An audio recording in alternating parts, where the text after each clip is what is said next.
సిగాచి పరిశ్రమ ప్రమాదం విషయంలో అధికారులు కీలక నిర్ణయం తీసుకున్నారు. 8 మంది ఆచూకీ లభించడం కష్టమేనని నిర్ణయానికి వచ్చారు. మరిన్ని వివరాలు మా ప్రతినిధి రామకృష్ణను అడిగి తెలుసుకుందాం. చెప్పండి రామకృష్ణ, సిగాచి పరిశ్రమ పేలుడు ఘటనలో గల్లంతైన వారి విషయంలో అధికారులు నిర్ణయం సారాంశం ఏంటి? సిగాచి పరిశ్రమ పేలుడు ఘటనలో ఇంకా 8 మంది ఆచూకీ అయితే లభ్యం కాలేదు. అయితే దాదాపు 10 రోజులు గడుస్తున్నా కానీ వీరి ఆచూకీ దొరకపోవడంతో అధికారులు అయితే ఒక కీలక నిర్ణయానికి వచ్చి ఐలా భవనం దగ్గర ఉన్నటువంటి 8 మంది కుటుంబ సభ్యులతో అయితే కొంత సంప్రదింపులు చేస్తున్నట్లు కూడా తెలుస్తా ఉంది. అయితే వారి 8 మంది కూడా ఆచూకీ తెలియట్లేదు కాబట్టి పూర్తిగా ఖాళీ బూడిదైపోయి ఉంటారు. అంతిమ సంస్కారాలు ఏవైతే వాటిని చేసుకోవాలని కూడా సూచించినట్టు కూడా తెలుస్తా ఉంది. జిల్లా స్థాయి అధికారులు అక్కడికి వెళ్లి ఐలా భవనంలో ఉన్నటువంటి కుటుంబ సభ్యులతో ఇంకా సంప్రదింపులు చేస్తున్నట్టు కూడా తెలుస్తా ఉంది. అయితే మాత్రం పూర్తిగా వాళ్ళు చనిపోయినట్లు కూడా నిర్ధారించట్లేదు. అనుమానం అయితే మాత్రం అధికారుల నుంచి అయితే వ్యక్తమవుతా ఉంది.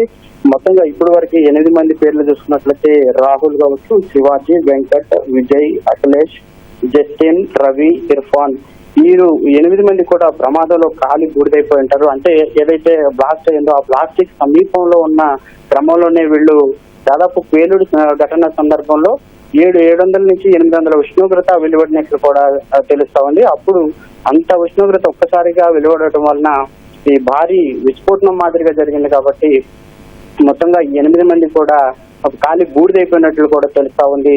అయితే ఆ రోజు శకలాలు మొత్తం తొలగిస్తున్న క్రమంలో ఆ బూడిద కూడా లభించిన పరిస్థితుల్లో తీవ్ర విషాదంలో అయితే కుటుంబ సభ్యులనే ఉన్నారు. అయితే శ్రీకాకుళం జిల్లాకు చెందినటువంటి జి వెంకటేష్ సంబంధించినటువంటి కుటుంబ సభ్యులు మొత్తం 4 వచ్చారు. అయితే 2 మాత్రం నిన్న ఘటనా స్థలంలో ఉన్నటువంటి బూడిద ఏదైతే ఉందో దాన్ని తీసుకువెళ్లి అంతిమ సంస్కారాలు కూడా చేసుకుంటామని మనకైతే చెప్పిన సందర్భం మాత్రం తీవ్రంగా కలిసివేసిందని చెప్పుకోవచ్చు.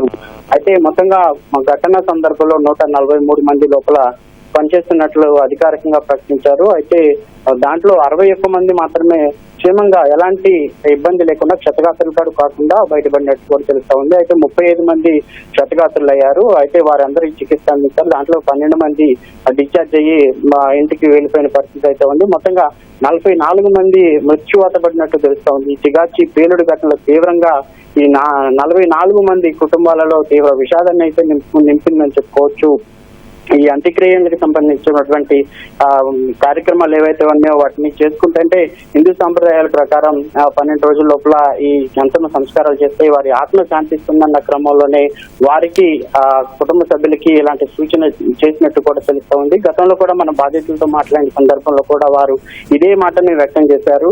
కనీసం తమ బంధువు కావచ్చు, కొడుకు కావచ్చు, అలాగే భర్త కావచ్చు, ఎవరైనా చనిపోయిన క్రమంలోనే కనీసం వారి ఆచూకీ తెలియని క్రమంలో కనీసం బూడిద ఇచ్చినా గానీ మేము దానికి అంతిమ సంస్కారాలు చేసుకుంటాం, వారి ఆత్మ శాంతించే విధంగా కూడా కొంత పాల్పడతామని చెప్పి కూడా కుటుంబ సభ్యులు చెప్పిన మాటలు అయితే మాత్రం తీవ్రంగా కలిసివేస్తుందని చెప్పుకోవచ్చు. మొత్తం ఈ దుర్ఘటన మాత్రం రాష్ట్ర వ్యాప్తంగా ఒక భారీ విషాదాన్ని అయితే నింపిందని చెప్పుకోవచ్చు.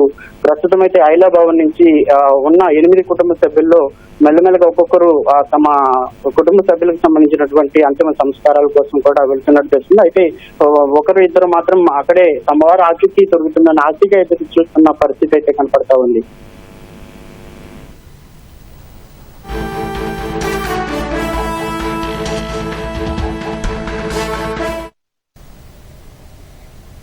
ధన్యవాదాలు రామకృష్ణ.